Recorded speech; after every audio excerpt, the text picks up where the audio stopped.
Okay అండి. So, last time మనము ఆహ్, సోల్ గురించి చెప్పుకున్నాం. సోల్ అనేది ఎలా వ్యాపించి ఉంటుంది.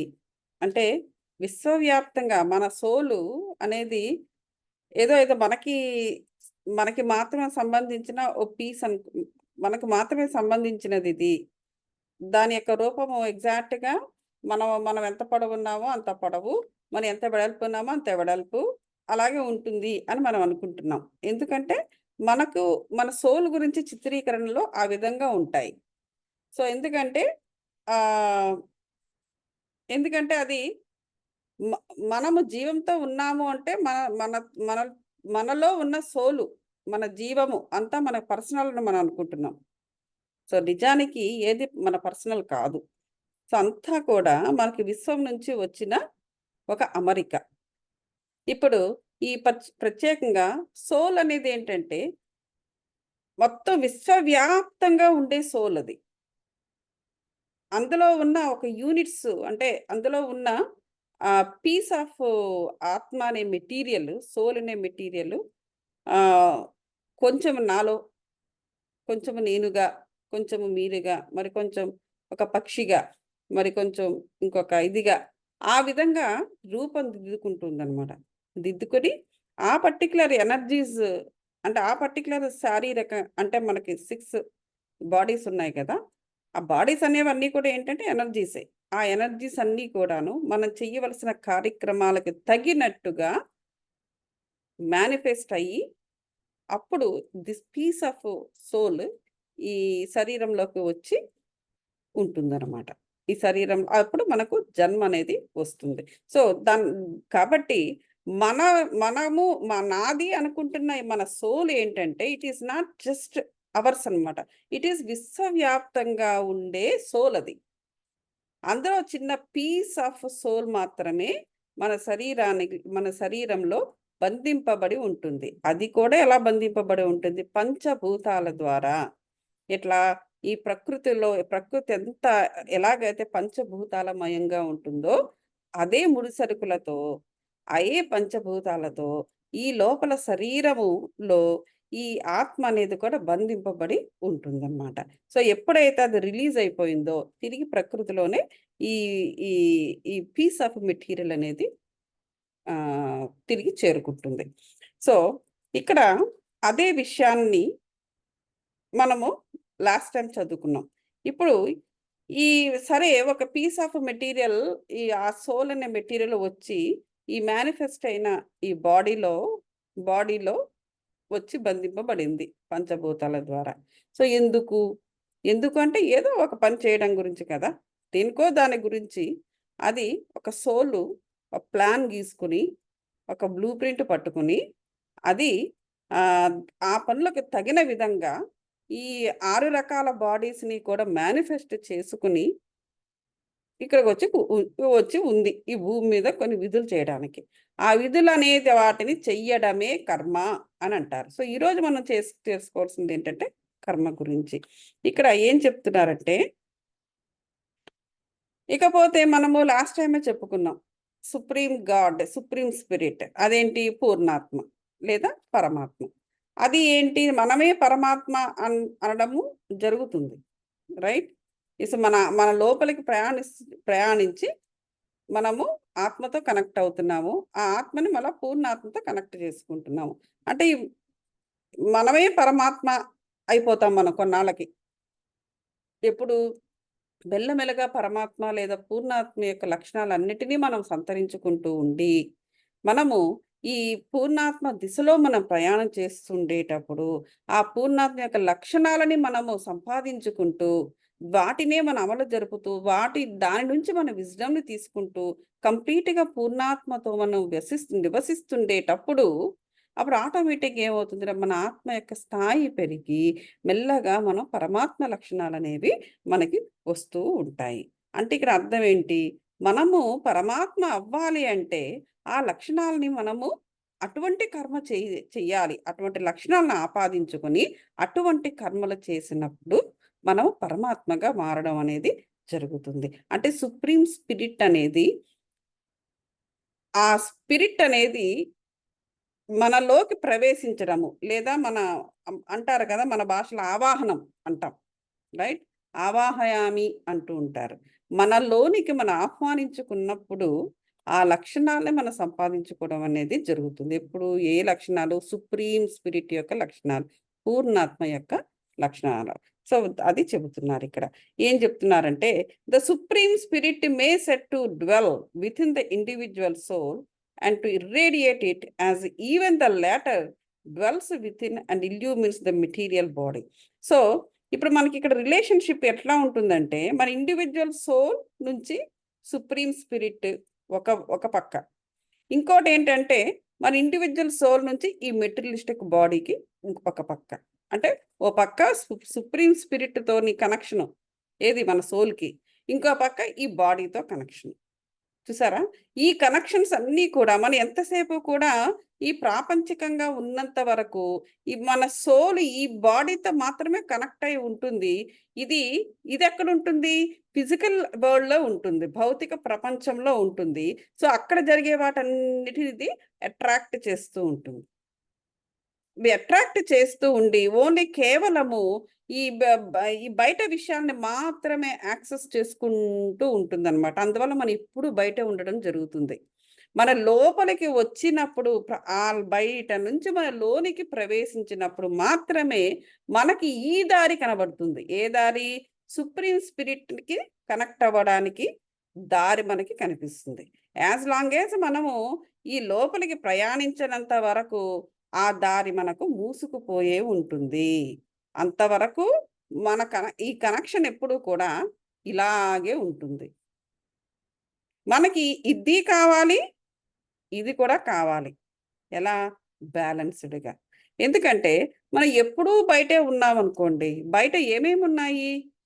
కొంచెం ఆనందం, మహా దుఃఖం ఉంది, రైట్? కొంచెం అభివృద్ధి, మహా నిరుత్సాహం ఉంది. కాస్త మనం కొంచెం ముందుకి వెళ్తున్నాము అంటే వెనక్కి లాగేవాళ్ళు 100 మంది ఉంటారు అక్కడ.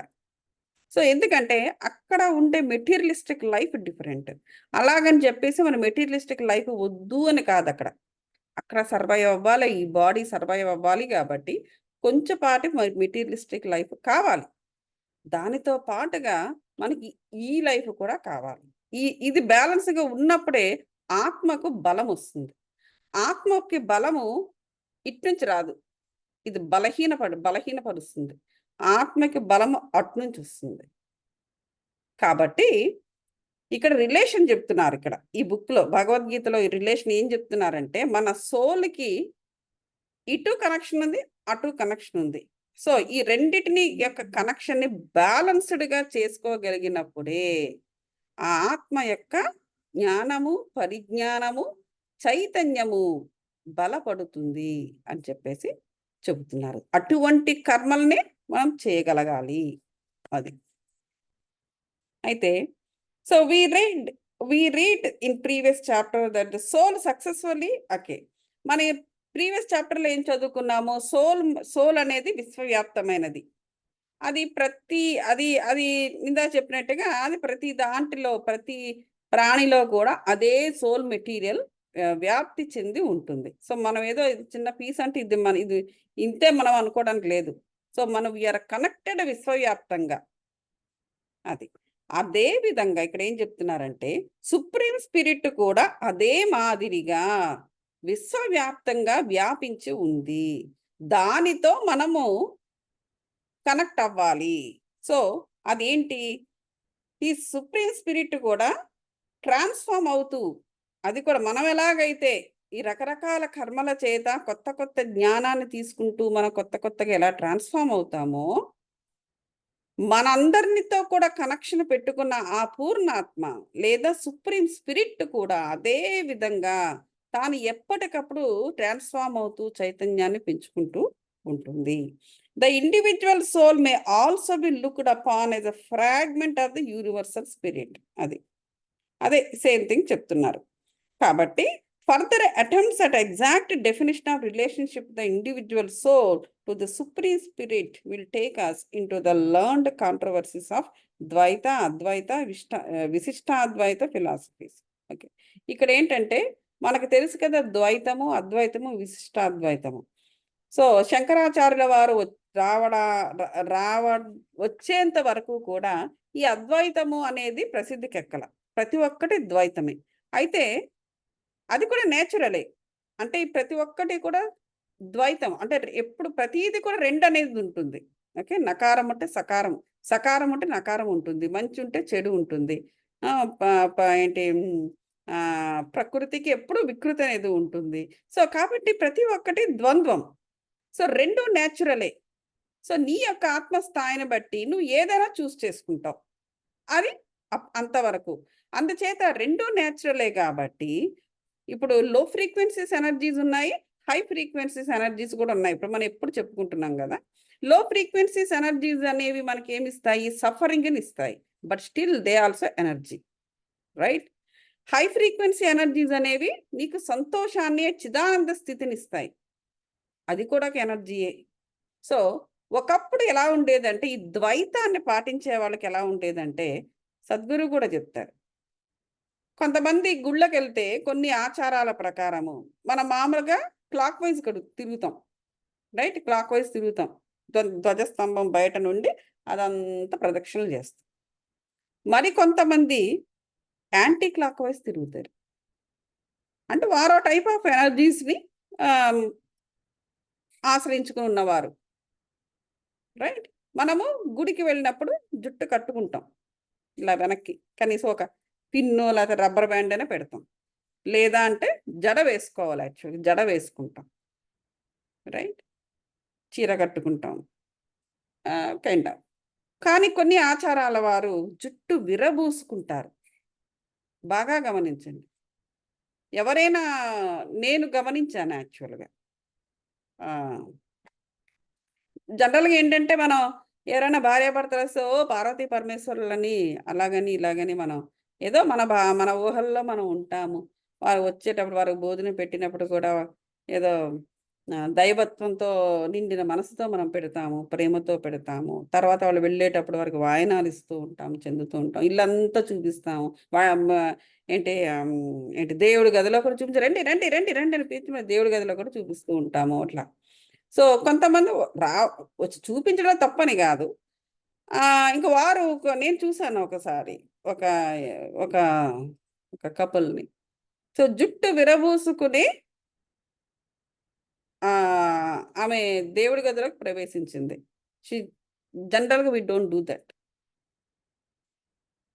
సో తర్వాత తెలిసింది వారు డిఫరెంట్ ఆచారాలు ఉన్నవారని చెప్పేసి. సో కాబట్టి అక్కడ కొంచెం జాగ్రత్త పడుతూ ఉండాలి. ప్రతీది కూడా మనము సో కాబట్టి ఏదైనా న్యాచురల్ అనమాట అనేటువంటి దానితోటి వారికి ఏంటంటే ఈ ముక్తి, లేకపోతే సఫరింగ్ నుంచి విముక్తి కలగాలి, లేకపోతే ముక్తి కావాలి, లేకపోతే లైక్ స్పిరిచువాలిటీ అట్లాంటివి ఉండవు వాళ్ళకు. వాళ్ళ మైండ్ సెట్ ఏంటంటే పవర్ అది లోనో హైనో still there is a power. ఆ పవర్ని వాడుకోవాలని చూస్తారనమాట. అవి కొన్ని కల్స్లో ఉంటాయి అవి.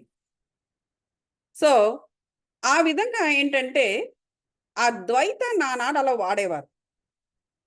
ఆ విధంగానే ఎన్నో రకాల కల్చర్స్ డెవలప్ అయినవి, ఎన్నో విధాల రకాలైన ఎనర్జీస్ని ఉపాసించేవారు. రకరకాల ఏవో ఉండేవి వాళ్ళ గోల్స్. పవర్ని వాడుకోవాలి అనేటువంటి మైండ్ సెట్ ఒకసారి వచ్చిందంటే ఎట్లాగైనా వాడుకుంటారు, మానవులు కదా, ఏవో ఉంటాయి కోరికలు. సో ఆ విధంగా ఏంటంటే ఆ ద్వైత అనే కల్చర్ని వాళ్ళలాగా ఎప్పుడు కూడా విముక్తి, లేకపోతే మోక్షము, లేకపోతే స్వేచ్ఛ ఇలాంటి వాటి వైపు ఆనాడు వాళ్ళు వాడేవారు. మైండ్ వాళ్ళకి అటుపక్క ఆ డైరెక్షన్లో పెట్టేవారు కాదు. ఉన్నదాన్ని వాడుకోవడమే. ఎందుకంటే అప్పుడు ఉండే పరిస్థితులు అలా ఉండవచ్చు. వాట్ ఎవర్ ఇట్ ఈస్, ఎప్పుడు కూడా ప్రకృతి శక్తుల మీద ఆధారపడి బ్రతికేవారు ఏదో మొత్తానికి. సో అదే విధంగా ఎప్పుడైతే ఈ శంకరాచార్యుల వారు వాళ్ళందరూ వచ్చినప్పుడు ఆయన రాగానే కూడా ఎంతోమంది యోగులు రెడీగా ఉన్నారు.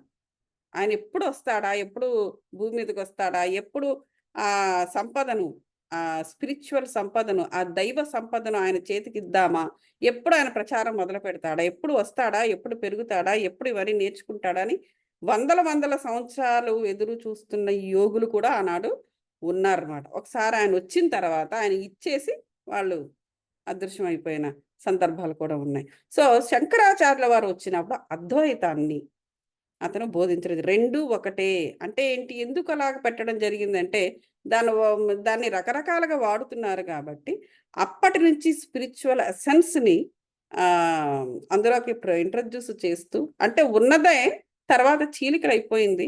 మానవుని యొక్క బ్రెయిన్ ఎలాగైతే ఎప్పుడు స్ప్లిట్టింగ్గా ఉంటుందో అదే విధంగా. ఎందుకంటే వాళ్ళకి ఒక్కొక్కరి కాన్షియస్నెస్ ఒక్కొక్కలా ఉంటుంది, మనం చెప్పలేము కదా. అందరూ కూడా ఏంటంటే మనం అందరూ రోబోట్స్ కారు మానవులు. రోబోట్స్ అయినట్లయితే కమాండ్స్ని బట్టి అట్లా చేస్తారు. కానీ ఇప్పుడు మానవుడికి ఎప్పుడు మనస్సాక్షి అనేది ఉంటుంది. వాడు ఎప్పుడు కూడాను వాడు దాన్ని ఫాలో అవుతూ ఉంటాడు. ఆ మనసు అనేది ప్యూర్గా లేదనుకోండి, అప్పుడు ఏమవుతుంది, వాడికి వచ్చే ఆలోచనలు కూడా అదే విధంగా ఉంటాయి. ఏ ఆలోచన వచ్చిందో ఆ ఆలోచన వెనక పడడం జరుగుతూ ఉంటుంది. సో అందువల్ల ఎప్పుడు కూడా స్ప్లిట్టింగ్గా ఉండే అవకాశం ఉంటుంది. సో ఆయన అటువంటి కాన్షియస్నెస్కి వాడు ఒక గోల్ అనేది ఏర్పాటు చేయాలి. ఎలాంటి గోల్, ఇప్పుడు సైనికుడు అనేవాడు ఉన్నాడు. సో సైనికుడు అనేవాడికి ఎప్పుడు కూడా ఇన్స్ట్రక్షన్స్ వస్తూ ఉంటాయి, ఎక్కడ హయ్యర్ కమాండ్స్ నుంచి, కమాండోస్. కానీ వాళ్ళు దాంట్లో చూసి చెప్తూ ఉంటారు, నువ్వు ఇది చేయి అది చేయని. కానీ ఆ పర్టికులర్ వార్లో ఉన్నది ఆ సైనికుడు. సో వాడికి కూడా ఒక బ్రెయిన్ అనేది ఉంటుంది, వాడికి ఒక మనస్సాక్షి అనేది ఉంటుంది.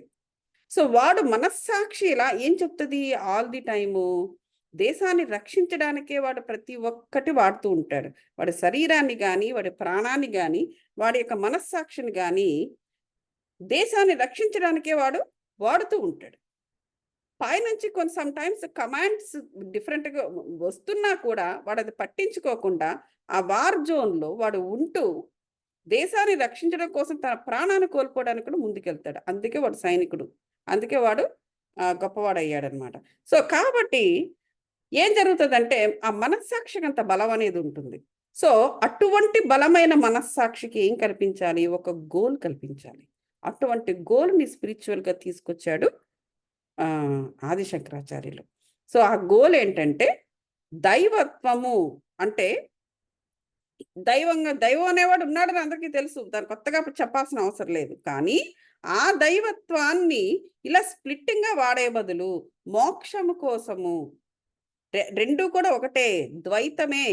అంటే ద్వైతం అనేది లేదు, అంతా ఏక అద్వైతమే, రెండు అనేది లేదు, అంతా ఒకటే.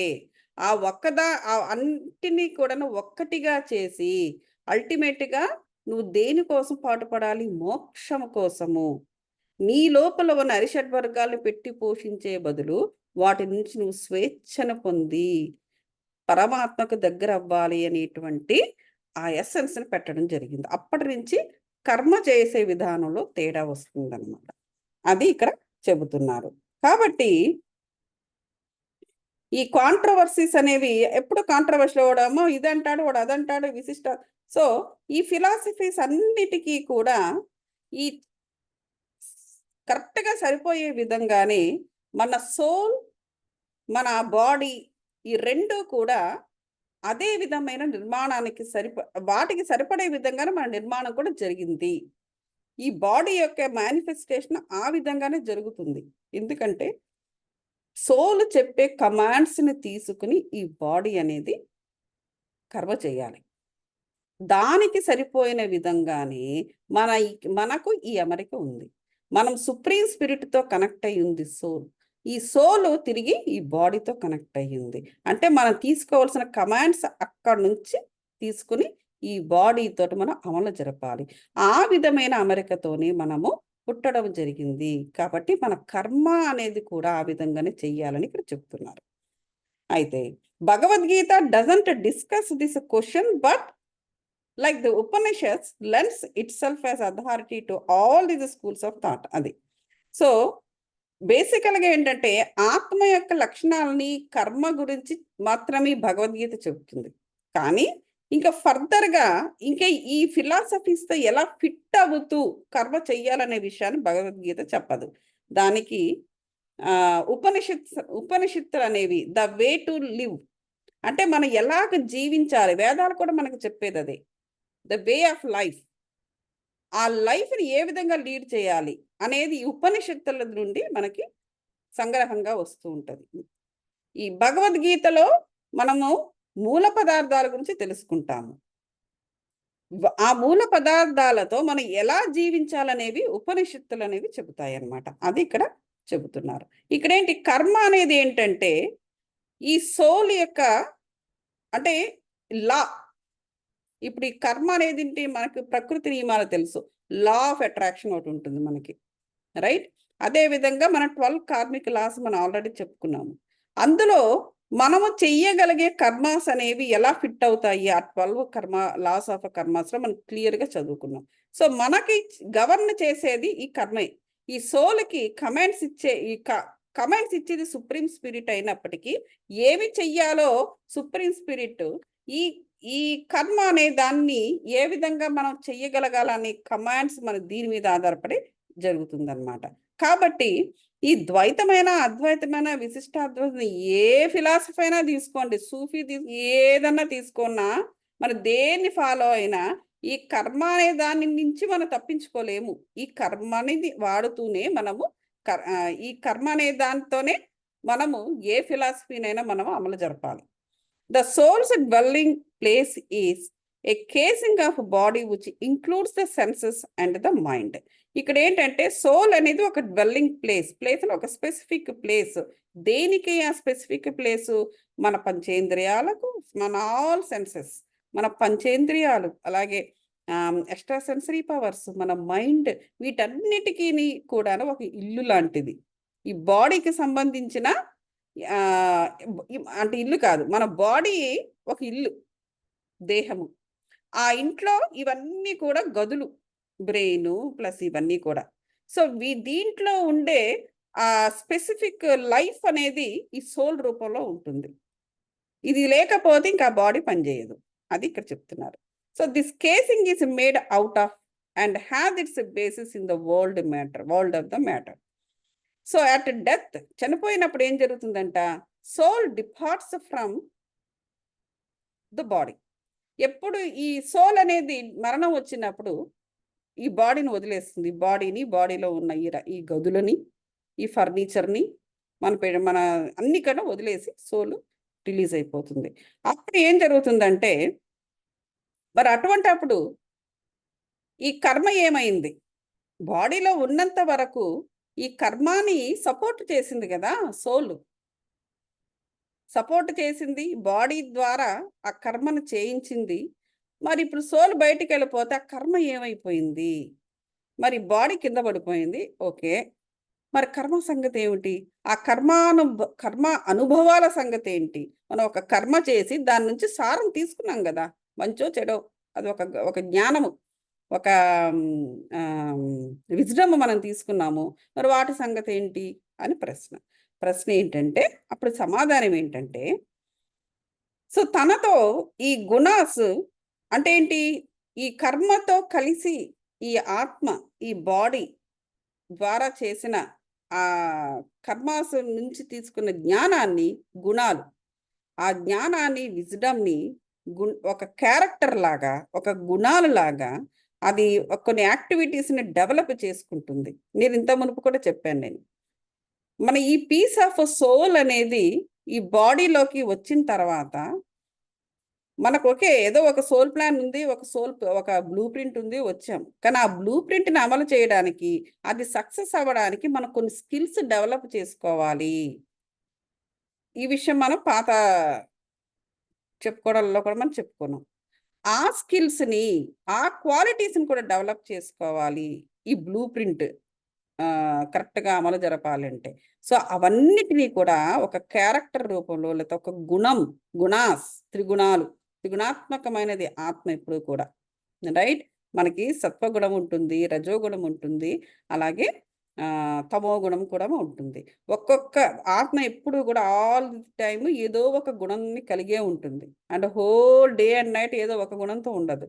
ఒక్కసేపు మంచిగా ఉంటాం, ఇంకాసేపు ఉంటాం, మరి కాసేపు పనే అని చేసి మందకొడిగా అలా పడుంటాం, రైట్? సో మనము ఏ గుణ ఆ ఆత్మ ఏ ఎందులో ఉంటే అటువంటి గుణాన్ని ఆ క్షణం మనకు వస్తూ ఉంటుంది. మన బాడీ కూడా ఆ గుణాన్ని అమలు జరుపుతూ ఉంటుంది. ఒక్కోసారి ఏ పని నుండి చెయ్యబుద్ధి అయితే అలా పడుంటాం మనం. అది మందకొడిగా ఉంటే తామస గుణం అది. సో అట్లా అనమాట.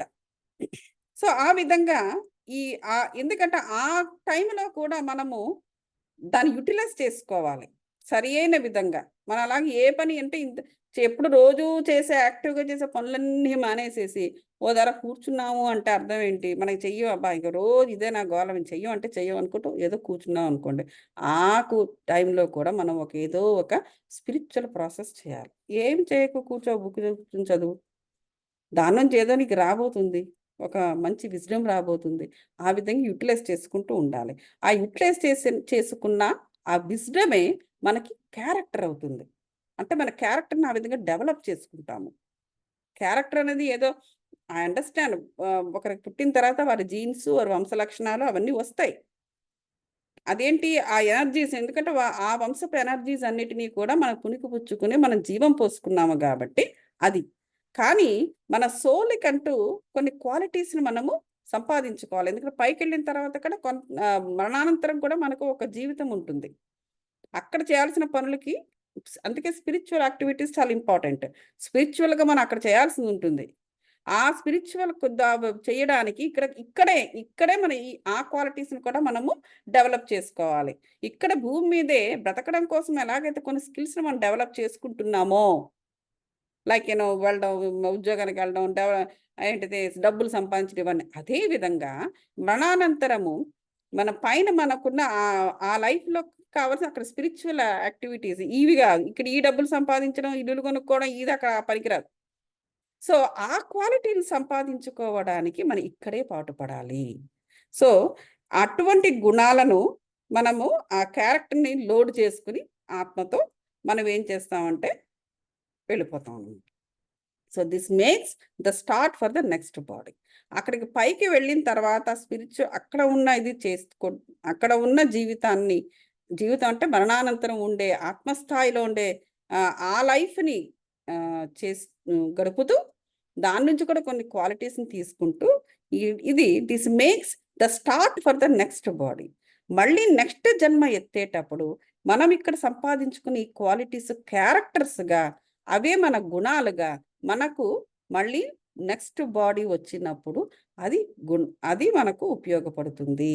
సో, ఆ విధంగా మనము ఒక జన్మ నుంచి ఇంకో జన్మ, ఇంకో జన్మ నుంచి ఇంకో జన్మ ఎత్తేటప్పుడు ఆయా క్యారెక్టర్స్‌ని మనమే సంపాదించుకుంటూ కొత్త బాడీలోకెళ్ళి అమలు జరుపుతున్నామే తప్ప, ఎవరో మన కూర్చుని తలరాతలు రాసేసి నువ్వు ఇట్లా బతుకు, నువ్వు ఇలాంటి వాడివి, నువ్వు అలాంటి దానివని చేసి ఎవ్వరు కూడా మనల్ని ఇదిగో నీ ముక్కు మీద మసుందని ఒక్కళ్ళు కూడా ఎవరు చెప్పటం లేదు, చెయ్యటం లేదు. మనకు మనమే మన తలరాతను ఈ విధంగా రాసుకుంటున్నాము. భగవద్గీతలో చాలా క్లియర్‌గా ఉంది. ఈరోజు ఇప్పుడు నేను కొన్ని పనులు చేస్తున్నాను. ఈ పనులే నాకు క్యారెక్టర్ అవుతది. దీన్నే క్యారెక్టర్‌గా నా సోలు ఈ బాడీని వదిలేసి వెళ్ళిపోయిన తర్వాత, ఇదే క్యారెక్టర్‌గా నేను నెక్స్ట్ ఇంకో బాడీలోకి నేను వెళ్తానన్నమాట. సో, అప్పుడు ఈ క్యారెక్టర్‌ని నేనక్కడ ఇంకా బలపరుచుకుంటాను నేను. మరింత చైతన్యాన్ని పొందుతాను నేనక్కడ.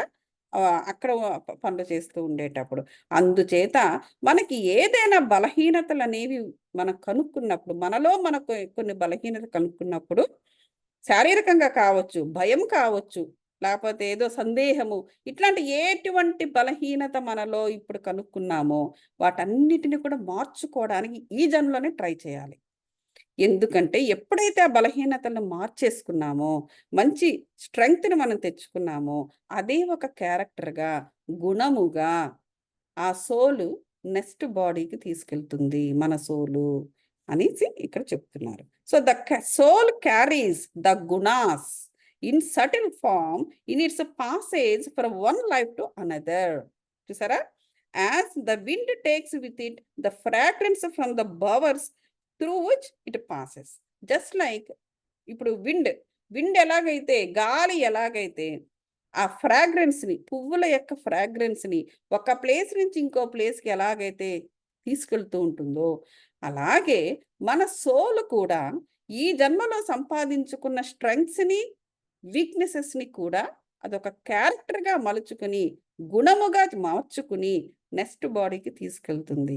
కాబట్టి ఎటువంటి దుర్మార్గపు లక్షణాలున్నా, ఎటువంటి దుర్లక్షణాలు కలిగి ఉన్నా, బలహీనతలతో బాధపడుతున్నా, భయముతో వణుకుతున్నా, అవన్నీ కూడా ఈ ఈ బాడీ ఉంటుండగానే వాటిని వదిలేసుకొనో, లేకపోతే మార్చేసుకొనో, లేకపోతే స్ట్రెంగ్త్గా మార్చుకొని ఏదో ఒకటి చేసేసి వాటి నుంచి బయటపడి ఒక మంచి క్యారెక్టర్ ఉన్న వ్యక్తిగా తయారైపోవాలి. సో ఆ గుణాలనే నెక్స్ట్ బాడీకి ఈ సోల్ తీసుకువెళ్తుంది. అది విషయం.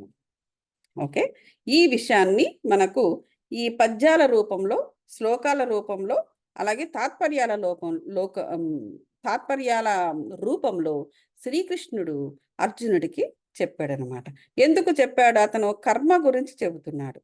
కర్మ గురించి ఎందుకు చెప్పాల్సి వచ్చింది? ఆయన చెప్తున్నాడు కదా, నేను చెయ్యను, అందరూ మనవాళ్లే, మా వాళ్లే ఉన్నారు. ఒక పక్క పాండవులు అన్నదమ్ములు, ఇంకా పక్క కౌరవులు, వాళ్ళేమి పెద్ద బయట వాళ్ళు ఏమి కారు, వాళ్ళు ఏమైనా శత్రు వాళ్ళు కజిన్స్, పైగా ఈ గురువుస్ అందరు అదే గురువు, వాళ్ళు ఎవరి దగ్గర అయితే ఏమేమి నేర్చుకున్నాం, మేము ఆ గురువు దగ్గరే నేర్చుకున్నాము అని చెప్పేసి ఇవన్నీ చెప్తూ ఉంటారు.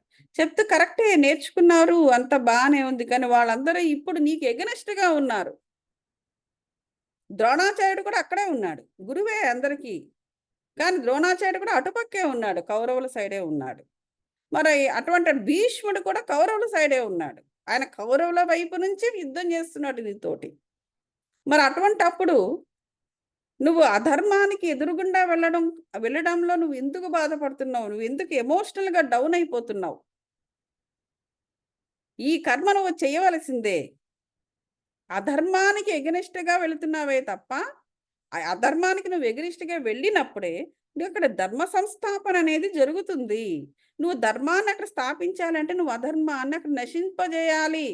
అది ఇప్పుడు నువ్వు చేయాల్సిన పని, అది నువ్వు చేయాల్సిన కర్మది.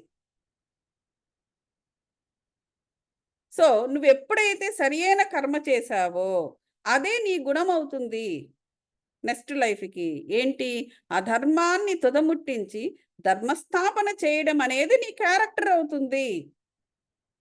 కాబట్టి ఇక్కడ ఇక్కడ ఇక్కడ నువ్వు ఒక ఆత్మగా, అది నువ్వు నీ according to your blueprint, according to your soul plan, according to your blueprint that you got it with you on the earth, you need to do it. ఆయనేమి అంతే కదా, ఆయనేమి భీముడిని అడగటం లేదు వాళ్ళందరిని చంపని, లేదా అంటే ధర్మరాజు ఖాళీగా ఉన్నాడు కదా ఆయన్ని అడగటం లేదు. నకుల సహదేవులు వీళ్ళందరికన్నా చిన్నవాళ్ళు, ఇంకా బలంగా ఉంటారు, ఉత్సాహంతో ఉంటారు, యుద్ధం చేయాలంటే వాళ్ళని అడగట్లా. అర్జునుడికి చెబుతున్నాడు. ఎందుకు? ఆయన సోల్ ప్లాన్ అది, ఆ బ్లూ ప్రింట్ లో ఉంది, అది మర్చిపోయి ఎమోషనల్ గా కొట్టుకుపోతున్నాడు పాపం అతను. అందుచేత సుప్రీం స్పిరిట్ ఎవరు? కృష్ణుడు. ఇక్కడ సుప్రీం స్పిరిట్ ఆత్మ, పరమాత్మ. ఆ పరమాత్మ అంటే పరమాత్మ ఉన్నాడు కదా, ఆయన బాయనం వేయలేడు, ఆయనకు అన్నీ తెలుసు కదా అంటే పరమాత్మ ఉన్నాడు, కరెక్టే. ఆ పరమాత్మ యొక్క దేహమే ఈయన అర్జునుడు. అందుకని నారాయణుడు అంటారు, నరనారాయణులు అంటారు.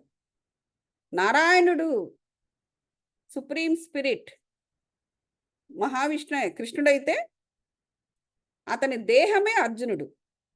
ఆయన చెప్పినది పర్ఫెక్ట్గా ఫాలో అవుతుంటాడు అర్జునుడు.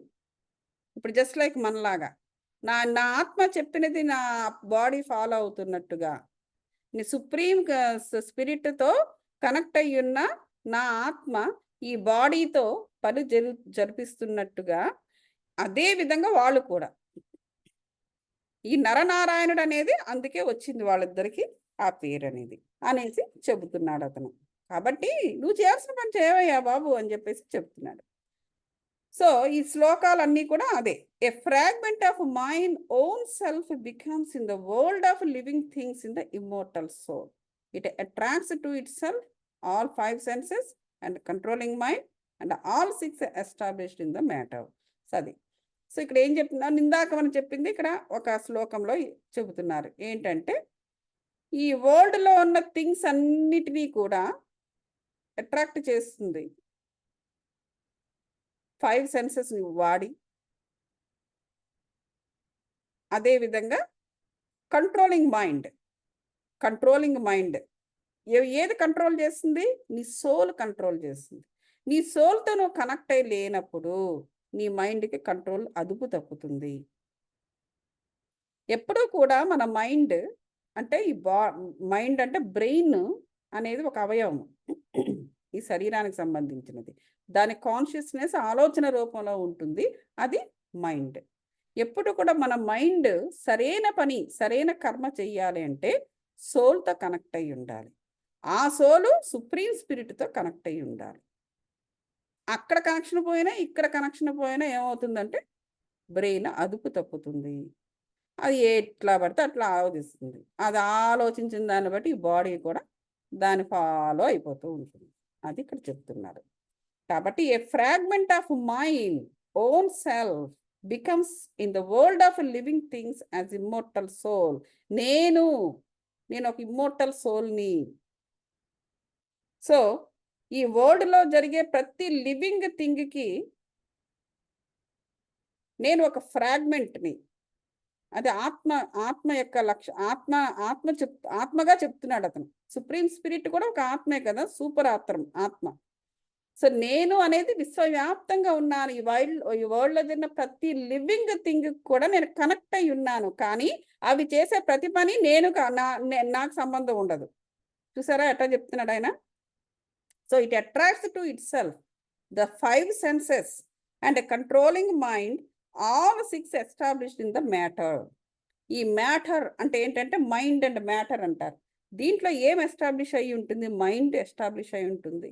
అలాగే ఆల్ 5 senses, పంచేంద్రియాలు కూడా, అన్ని సెన్సెస్ కూడా ఈ మైండ్ యొక్క కంట్రోల్లోనే ఉంటుంది. ఆ మైండ్ ఎవరి కంట్రోల్లో ఉండాలి? సుప్రీం ఆత్మ యొక్క కంట్రోల్లో ఉండాలి అని చెప్తున్నాడు ఇక్కడ. ఇంకోటి ఏం చెప్తున్నాడు? The soul. ఇక్కడ ఏంటంటే నేను మాట్లాడుతూ ఉంటాడు ఎవరు? కృష్ణుడు. నేను అంటే మనం ఎస్టాబ్లిష్ చేసుకున్న కృష్ణ విగ్రహం కాదు అక్కడ. నేను అంటే ఆత్మగా చెప్తున్నాడు. నేను చేసేది నేనే, చేయించేది నేనే, కానీ అవి చేసే వాటికి నాకే సంబంధం లేదు అంటాడు ఆయన. చేసేది నేనే, చేయించేది నేనే అంటే ఏంటి? ఆత్మ అనే మెటీరియల్. ద మెటీరియల్ ఈజ్ విశ్వవ్యాప్తమైనది. నువ్వు నేను ఒకటే మెటీరియల్. కాకపోతే నేను సుప్రీం స్పిరిట్గా నేను సెటిల్ అయ్యాను. నువ్వు ఒక అంశాత్మగా ఇంకా ఏవో కర్మాస్ చేస్తున్నావు. నేను వాటన్నిటినీ అధిగమించి నేను సుప్రీం స్పిరిట్ని అయ్యాను. కానీ నువ్వు నేను ఒకటే మెటీరియల్తో తయారయ్యాము కాబట్టి చేసేది నేనే, చేయించేది నేనే. నిన్ను క్రియేట్ చేశాను. కర్మాస్ అనే చెప్పే చక్రాల్లోకి, లేదా అంటే జనన మరణ చక్రాల్లోకి చొప్పించింది నేనే.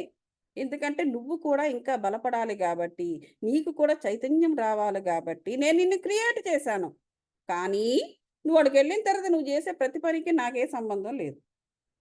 నాతో నువ్వు సంబంధం పెట్టుకోవాలనుకుంటున్నావా? పెట్టుకో. నేను చెప్పిన పని నువ్వు చేస్తావు. నాతో సంబంధం పెట్టుకోకూడదు అనుకుంటున్నావా? పెట్టుకోకు. నీకు నచ్చిన పని నువ్వు చేసుకో. నువ్వు చేసే పనులంటికి నాకే సంబంధం లేదు అనేసి కృష్ణుడు ఆత్మస్థాయిలో ఆత్మగా చెప్పాడు ఆయన. So the soul, when it takes up lordship over a body, when it leaves it, takes this with it as the wind takes fragrances from bower to bower. అదే ఇందాక నేను చెప్పింది ఈ శ్లోకానికి తాత్పర్యము.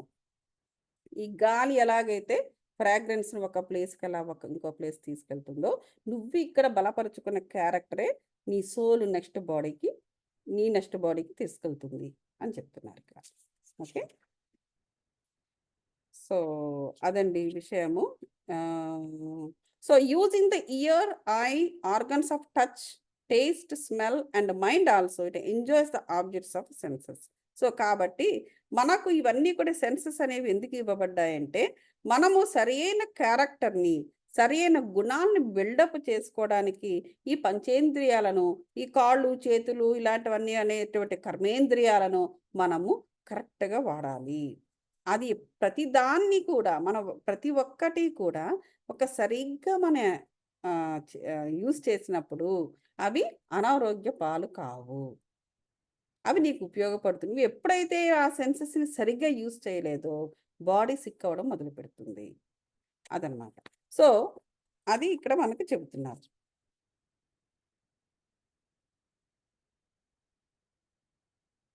ఓకే. ఈ అట్రాక్షన్స్, అటాచ్‌మెంట్స్ అనేవి కూడా ఇక్కడ చెప్తున్నారు. ఈ అట్రాక్షన్స్, అటాచ్‌మెంట్స్ అనేవి కూడా ఈ కార్మిక్ లోడ్‌కి సంబంధించినది. మనం అట్రాక్ట్ అవుతుంటాము, అటాచ్‌మెంట్లు పెంచుకుంటూ ఉంటాము. సో, అలాగా వాటిని హ్యాంగ్ అవుతూ ఉంటాము. సో, ఇవన్నీ కూడా ఏంటంటే ఈ అట్రాక్షన్స్, అటాచ్‌మెంట్స్ అనేవి మనం ఎంత పాళల్లో చేయాలో అంత పాళల్లో చెయ్యాలి. చెయ్యనప్పుడు ఆత్మకు చుట్టేసుకుంటుంది సుమా. ఎందుకంటే మనం ఇక్కడ చేసే పనులే క్యారెక్టర్ వచ్చిన ఆ ఫలితాలే క్యారెక్టర్ అవుతుంది మనకి. క్యారెక్టర్ అయ్యి ఆ అనుభవాల సారము క్యారెక్టర్ అయిపోయి లేయర్స్ లాగా ఆత్మ చుట్టుకొని సూక్ష్మ శరీరాన్ని సంపాదించుకుని వెళ్ళిపోతుంది. నెక్స్ట్ బాడీ వచ్చినప్పుడు మొత్తం ఆ లేయర్స్‌తో సహా ఏవేవైతే మనం చుట్టుకున్నావో అలాగే యాజ్ ఇట్ ఈస్‌గా ఆ సూక్ష్మ శరీరము ఆ బాడీలోకి దిగిపోతుంది. కాబట్టి ఇక్కడ అట్రాక్షన్స్, అటాచ్‌మెంట్స్‌ని ఇక్కడే వదిలేయాలి. మనం అది లేయర్ అయిపోయి మన ఆత్మకి చుట్టుకునేంత వరకు వాటిలాగా ఉండకూడదు. నో హ్యాంగింగ్ అది చెబుతున్నారు. అది మంచిదైనా, చెడ్డదైనా సరే. నీకు నెక్స్ట్ బాడీకి అనవసరం గదా! ఇప్పుడెందుకు పాత జన్మల్లో కర్మలు మనల్ని ఎందుకు వెంటాడుతున్నాయి? పాత జన్మల్లో ఉన్న ఏవో బంధాలు సడెన్‌గా అర్థం పర్థం లేకుండా అడ్డం బెడ్డంగా ఎవరెవరో మన జీవితాల్లోకొస్తూ ఉంటారు. వాళ్ళతో మనకి అనుకోని సంబంధాలు ఏర్పడుతుంటాయి. మనసు వాళ్ళ మీదకి వెళుతూ ఉంటుంది. ఎందుకు? ఎందుకంటే అది ఇప్పుడు వాళ్ళు కాదు. వాళ్ళు ఎప్పుడుదో పాత ఇదనమాట. సద్గురు కూడా అంటాడు. ఆల్రెడీ తిని కక్కేసిన తర్వాత మళ్ళీ దాని జోలికెళ్ళకండి అంటాడాయన. ఆ ఎంగిలి కూడు దగ్గర ఇంక వెళ్ళొద్దు. ఆల్రెడీ నువ్వు తినేసావు. కక్కేసావు. పాత జన్మకు సంబంధించినది. ఇక్కడ మరో రూపంలో అది ఎంత ఎనర్జీ కదా!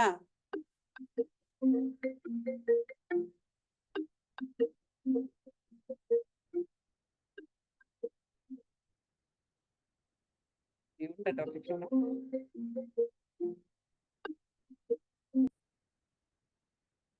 సో, ఆ విధంగా మనము జాగ్రత్త పడాలి. ఓకే. తర్వాత ఇంకోటేం జెప్తున్నారంటే, మనము అబ్జెక్షన్స్ నుంచి, డిఫికల్టీస్ నుంచి ఎప్పుడూ కూడా ఫ్రీ అయిపోవాలి. చూసారా? ఎంత ఇంపార్టెంటో. ఇవన్నీ కూడా కర్మాసే. అంతవరకు పెంచుకున్న ఒక అటాచ్‌మెంట్‌ని అటాచ్‌మెంట్‌ని మనం దాన్ని వదిలేసుకోవడం కూడా ఒక కర్మే. చెయ్యడము ఒక టైప్ ఆఫ్ కర్మ. ఎంతవరకు చేయాలి దాన్ని? ఎ ఎంతవరకు చేయాలి? విజ్డమ్‌ని తీసుకునేంత వరకు. దాని నుంచి విజ్డమ్‌ని తీసుకునేంత వరకు. ఆ విజ్డమ్‌ని తీసుకున్న తర్వాత ఇక దాన్ని వదలడం మొదలుపెట్టాలి. అది కూడా ఒక కర్మే. అంత ఈజీ గాదు. చాలా కష్టమైనదది. సో, ఆ విధంగా డిఫికల్టీస్ లేదు అంటే ఏం జరుగుతుంది? అయినా సరే మనం అలాగ అలవాటయిపోయింది కదా! అని మనం అలా పట్టుకొని కూర్చుంటే, అది కష్టాల్లోకి తోసేస్తుంది. అదే అటాచ్‌మెంటు కష్టాల్లోకి తోసేస్తుంది. చూడండి కావాలంటే, ఇప్పుడు చాలామంది కొన్ని విషయాలు కూడా చదువుతుంటారు. తల్లిదండ్రులు ఎంతో కష్టపడి వారి రక్త మాంసాలన్నీ కూడా ఒక నీరుగా చేసి, పిల్లల్ని పెంచి, పెద్ద చేసి, అప్పుల పాలు కూడా అయిపోతుంటారు కొంతమంది తల్లిదండ్రులు పిల్లల కోసము. వాళ్ళ బాగోగుల కోసము. ఆఖరిని వాళ్ళు పేదవాళ్ళయిపోతారు. అంత ఆ లెవెల్ వరకు అలాగ వాళ్ళ ఎనర్జీ అలా మెల్లమెల్లగా మరొక రూపాన్ని సంతరించుకుంటుంది అంటే they have to stop doing that. కానీ వాళ్ళకు ఆ అటాచ్‌మెంట్‌ని పెంచుకోవడమే తప్ప, దానిని ఒక సమర్థవంతంగా దానిని ఒక స స తగ్గించుకోవడం అనేది వాళ్ళకి తెలీదు. మొట్టమొదట చక్కగా చూస్తున్న తల్లిదండ్రులు అలాగలాగా విధులకొచ్చేస్తారు. ఆ తర్వాత ఆ పిల్లలు వాళ్ళకి ఎగనెస్ట్‌గా ఉంటారు. ఎగనెస్ట్ అయిపోతారు. ఇంత కష్టాలు పడ్డారనేటువంటి ఏ మాత్రం కృతజ్ఞత ఉండదు. అయిపోయి కొన్ని ఇళ్లల్లో వాళ్ళ తల్లిదండ్రుల్ని కొడతారు కూడా. అంటే ఏంటి? అదే ఎనర్జీ వాళ్ళకి ఎగనెస్ట్‌గా పనిచేస్తుంది. మరొక రూపాన్ని సంతరించుకుంది. ఏ పిల్లల కోసమైతే ఎంతవరకు ఉండాలో అంతవరకు ఉండకుండా టూ మచ్గా వాళ్ళు ఎక్స్టెండ్ అయ్యారో, అయ్యి ఆ ఎనర్జీ మరొక విధంగా రూపాంతరం చెంది వీరిని శిక్షించడం మొదలు పెడుతూ ఉంటుంది. ఇది బాగా గమనించండి. మనం ఎన్నో వార్తల్లో చదువుతూ ఉంటాం. సో కాబట్టి అటువంటి డిఫికల్టీస్లోకి పడకూడదు. అంటే నీ కర్మను యొక్క తీరును అర్థం చేసుకుంటూ ఉండాలి. ఎప్పటికప్పుడు చేసే కర్మను అర్థం చేసుకుంటూ, జ్ఞానాన్ని తీసుకుంటూ, విజ్డమ్ని తీసుకుంటూ, దాన్ని మార్చుకుంటూ దాని నుంచి బయటపడిపోతూ ఉండాలి. బాగుంది కదా అని ఊరికి మనం స్వీట్ తింటే ఏమవుతుంది? డయాబెటీస్ వస్తుంది. అలా అనమాట. కాబట్టి సోలుకి ఏమాత్రం కూడా మనము బాధ పెట్టకూడదు, కష్టాన్ని ఇవ్వకూడదు. సో మనకి ఈ ట్రబుల్లో పడేస్తుంది అంటే వెంటనే మార్చేయాలంతే రూటు. అది ఈ కర్మని ఆ విధంగా అర్థం చేసుకోమంటున్నాడు. ఎందుకంటే ఈ కర్మ ఈ విధంగా ఎందుకు ఉండాలి, ఎందుకు ఎప్పుడు ఒకేలా సంతోషంగా ఉండొచ్చు కదా అంటే, ఎప్పుడు సంతోషంగానే ఉన్నది అంటే కర్మ, నువ్వు చేసే కర్మ, నువ్వు సంతోషం అంతవరకే నేర్చుకుంటావు. నువ్వు మిగతాది ఎట్లా నేర్చుకుంటావు? నువ్వు ఎలా ఎవాల్వ్ అవుతావు? నీ ఆత్మ ఎలా ఎవాల్వ్ అవుతుంది? నువ్వు ఆ అటాచ్మెంట్లోనే జీవితాంతం ఉండిపోతే మరి అదే అటాచ్మెంట్ని మళ్ళీ నువ్వు నెక్స్ట్ బాడీ కూడా తీసుకెళ్లాల్సి వస్తుంది. సరే నువ్వు తీసుకెళ్తావు, నీకు ఇష్టం తీసుకెళ్తావు, మరి వాడు రావద్దు, నీ కొడుకు రావద్దు. వాడి కర్మాసేవో వాడుకుంటే వాడేటో కొట్టుకుపోతూ ఉంటాడు. వాడెలా వస్తాడు నువ్వు ఇలా అంటే? సో ఎక్కడికైనా కట్ట చేసుకుంటూ ఉండాలన్నమాట. అది చెప్తున్నారు ఇక్కడ. కాబట్టి ఆ విధంగానే man evolves himself exactly according to his actions very క్లియర్గా ఇచ్చేసారు. సో నువ్వు ఎవాల్వ్ అవ్వాలి అంటే బాడీ అనేది పడిపోతుంది, వదిలేసేయండి. మానసికంగా ఎవాల్వ్ అవ్వాలి, ఎమోషనల్గా ఎవాల్వ్ అవ్వాలి, అలాగే సోల్ పరంగా ఎవాల్వ్ అవ్వాలి. అంటే నువ్వు ఎక్కడ నొక్కాలో ఎక్కడ తొక్కాలో తెలుసుకోవాలి. ఆ కర్మ అనేది ఆ విధంగా ఉపయోగపడుతుంది. అది ఇక the most important doctrine in Hindu religion is the application in the mortal sphere of the law of conservation of energy, and indeed both may be looked upon as a parts of one law. Energy ఇప్పుడు ఇక్కడ energy తీసుకొచ్చారు. Okay, ఇంకా మన energy గురించి మనం చెప్పుకోనిదంటూ లేదు. ధ్యానయోగంలో కూడా మనం ఎప్పుడు ఎనర్జీస్ గురించి మాట్లాడుతూనే ఉన్నాం మనం, రైట్? సో ఇక్కడ ఈ కర్మతో పాటుగా ఎనర్జీస్ అనేవి కూడా ఇక్కడ వాటి పాత్ర ఉంది అని చెప్తున్నారు. ఇక్కడ ఈ సోల్తో పాటుగా కర్మ చేయాలి ఈ బాడీ తోటి. సో కాబట్టి కర్మ అనేది ఇంపార్టెంట్. ఈ కర్మ చేయడానికి నీకు ఇంకా ఏం కావాలి? ఎనర్జీస్ కావాలి. ఎటువంటి ఎనర్జీస్ మనకు తెలుసు కదా, లో ఎనర్జీస్, ఫ్రీక్వెన్సీ, ఇవన్నీ మళ్ళీ ఇందులోకి వస్తాయన్నమాట. So cause and effect must be equivalent. మనము this is the first karmic law, మనం ఆల్రెడీ చెప్పుకున్నాం. ఇది కాజ్ అండ్ ఎఫెక్ట్. నువ్వు ఏది చేస్తే దాని ఫలితం మనకు కాన్సిక్వెన్స్ వస్తుంది.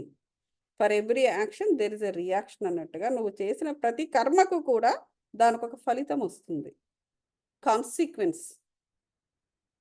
ఆ కాన్సిక్వెన్సే మనకు జ్ఞానము. అది సో ఈ కాజ్ అండ్ ఎఫెక్ట్ ఇక్కడ చెప్తుంది. మస్ట్ బి ఈక్వలెంట్ అంటే మస్ట్ బి ఈక్వలెంట్ అంటే నువ్వు సరైన కర్మ చేస్తేనే నీకు సరైన ఎఫెక్ట్ వస్తుంది, అంటే పర్యవసానము. As a death is only disintegration of the body and not of the soul, the law of cause and effect so far as the soul is concern continues to operate beyond death. చూసారా ఈ cause and effect గురించి ఎలా చెప్తున్నారో రాజాజీ గారు. Okay, ఈ death అనేది ఏంటి? It's only a disintegration of the body. కేవలం బాడీ యొక్క విసర్జన మాత్రమే. కానీ నువ్వు చేస్తున్న కర్మ మాత్రము, ఆ కాజ్ అండ్ ఎఫెక్ట్ మాత్రము నీ సోలుకి సంబంధించినది, బాడీకి నువ్వు బాడీతోనే చేస్తావు కానీ బాడీకి సంబంధించింది కాదు. దాని నుంచి వచ్చిన ఎఫెక్ట్ నీ సోలుకు చుట్టుకుంటుంది అనేసి చెప్తున్నారు. చుట్టుకొని it continues to operate beyond death. నువ్వు చనిపోయాక కూడా it operates continuously, it goes to the next life also అనేసి చెప్తున్నారు ఇక్కడ. So the death of the body does not operate as a bankruptcy court the old account is carried over. ఇప్పుడు bankruptcy వచ్చింది అనుకోండి, డబ్బులు లేకపోతే ఏం చేస్తాడు? బ్యాంక్రప్సీ పెట్టేస్తాడు. అలాంటిది బాడీ. సో నీ బాడీ అనేది బ్యాంక్రప్సీకి నువ్వు పెట్టేసేయచ్చు, that's fine, good, your safe. కానీ నీ ఓల్డ్ అకౌంట్స్, నువ్వు నీ అన్సటిల్డ్ నీ స్కోర్స్ మాత్రము దట్ ఈస్ క్యారీడ్ ఓవర్. అది మాత్రము అలాగ బ్యాంక్రప్సీ పెట్టేసి చెయ్యెత్తి కూర్చోడానికి లేదు, ఇట్ క్యారీస్ ఓవర్ అని చెప్తున్నారు. సో అది. ఇప్పుడు ఒక రాయి తీసుకొని నదిలో వేస్తే ఏం జరుగుతుంది? అది వాటర్ కింద పైన అవుతుంటుంది, రైట్? నదో లేకపోతే చిన్న హలో సరస్సు. గౌతమ్ గారు, ఆ, గౌతమ్ గారు నాకు వేరే క్లాస్ కి టైం అవుతుందండి. నేను ఓకేనండి, లీవ్ ఆల్ రైట్. అవుతాను. ఆల్రెడీ నేను మళ్ళీ వింటాను. ఇంతవరకు మీరు చెప్పిందంతా చాలా బాగుంది.